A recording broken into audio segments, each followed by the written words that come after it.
Yes, people, what's happening? This is the Checker Flag podcast. My name's Lewis, and this is my season predictions for the 2025 season.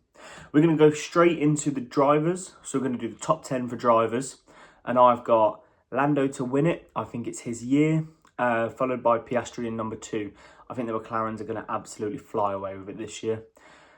Number 3, I've got Max Verstappen. I don't think the Red Bull's the second fastest car, but I think he's going to outdrive the hell out of it and really pull himself up the drivers. But it's not going to be enough for the championship. That, like I said, will be papaya. Number 4, number 5, I've got the 2 Ferraris, Leclerc, followed by Hamilton. I think Australia was a bit of a false start from Ferrari. And I think they really are going to do much better in the next couple races and get more of a sense of their realistic place on the grid.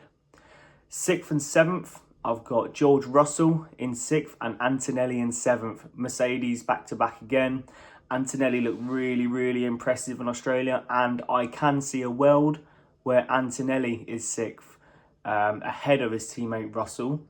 But just due to the experience that Russell has within that team, I am going to go for George Russell 6th, Antonelli 7th.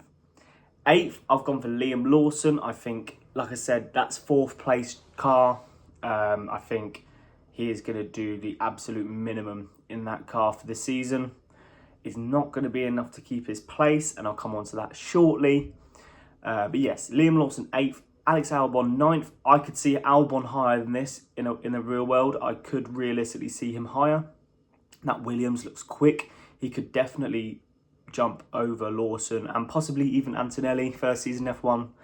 Inexperienced, he could definitely be up there. But I've got Albon in 9th, and I've gone for Tsunoda in 10th. But he's not going to finish the season in an RB. I think he will get Lawson's seat, and it will fly him up the championship order because obviously the Red Bull's faster. He'll get more points. So Tsunoda in 10th, but in a Red Bull.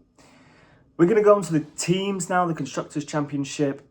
No surprise here, McLaren. I've got them 1-2 in the drivers. I've got them top in the Constructors again. Back-to-back Constructors titles. I've then got Ferrari as the second fastest car, followed by Red Bull, the third fastest car, and then Mercedes in 4th. Red Bull, Mercedes, I can see them swapping. Possibly they could be 3rd and 4th. There might just be a few points in it, possibly. And then I've got Williams in P5. I think they're going to be top of the midfield, Williams, I believe, fighting for them lower points paying positions. And if there's DNFs in the top 3-4 teams, they're going to pick up some really good points. We have to do a niche prediction, which is something random that will happen. And mine is going to be that Tsunoda will take Liam Lawson's seat by the end of the season. That is my prediction. As I said in the drivers' predictions, he will fly up to 10th in the drivers' table because of this. First driver dropped, I've got Isaac HADJAR. Felt really bad for him after Australia. No one deserves that. I mean, he didn't even start. He got a DNS. That's got to be gutting for him, and I hope he picks his head up. But I just think RB have got a way of not sticking with drivers. You've seen it in the past. You've got the Kvyat, your signs. Like they have a bad couple races and they're gone before they even get a chance to be in a Red Bull.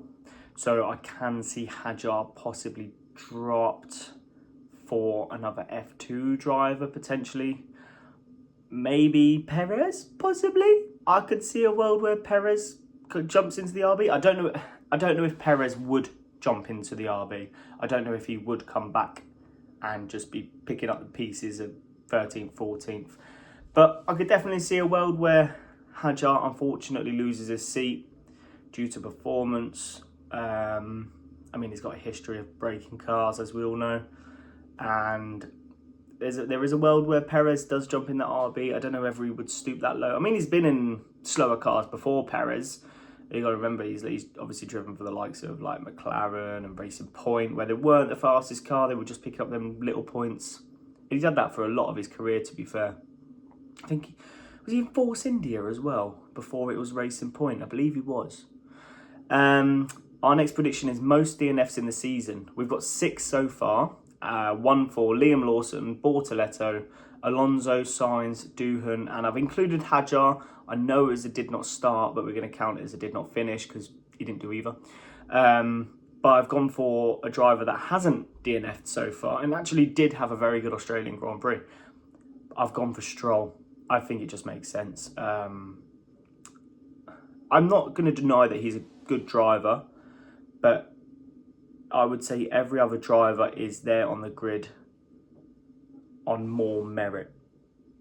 I'm not denying Stroll's a great driver. He's obviously very good. He's finished, where did he finish? 6th in Australia. That proves that he's a good driver. I just feel like every other driver has more merit, and I think he will DNF most. And then we're going for most penalties in the season. We have 3 so far. So we're including a 5-second penalty is worth 1 point. A 10-second penalty is worth 1 point. Grid place penalties, 1 point. Pit lane start penalties, 1 point. Every single penalty you can think of is worth 1 point. And obviously you want the driver with the most points to win. So we've got Liam Lawson, Ollie Behrman and Bortoletto. They're all on 1 so far. Again, I've gone for somebody that hasn't got a penalty yet. Clean slate, but it just makes sense. I've gone Ocon to get the most penalties this season. It feels like anyone could do anything and they just go 5-second penalty Ocon. That's all we've got for our season predictions.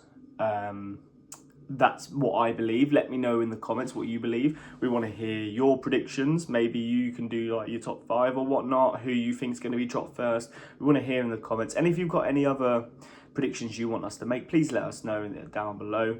And make sure you like, subscribe and turn your notifications on, because you're going to get Ryan's version of this video coming up shortly and Jack's version of this video coming up shortly as well. So you don't want to miss them. Jack really don't know much about F1. He likes to think he does, but he's got some hot takes. I've seen his list and it's very, very tasty. Yeah, make sure you stay tuned to the Checker Flag podcast. Follow us on TikTok. I'll link it in the description below. We're up to, I think we're up to about nearing on 200,000 views on there in only like 4 videos. So that's pretty good viewage wise. But we've only got 55 followers. So it's like 200,000 views, 55 followers. We'd really like to see the progress on there. That would be brilliant. But anyway, thank you for watching, and go and watch Ryan and Jack's video. Thank you. Bye-bye.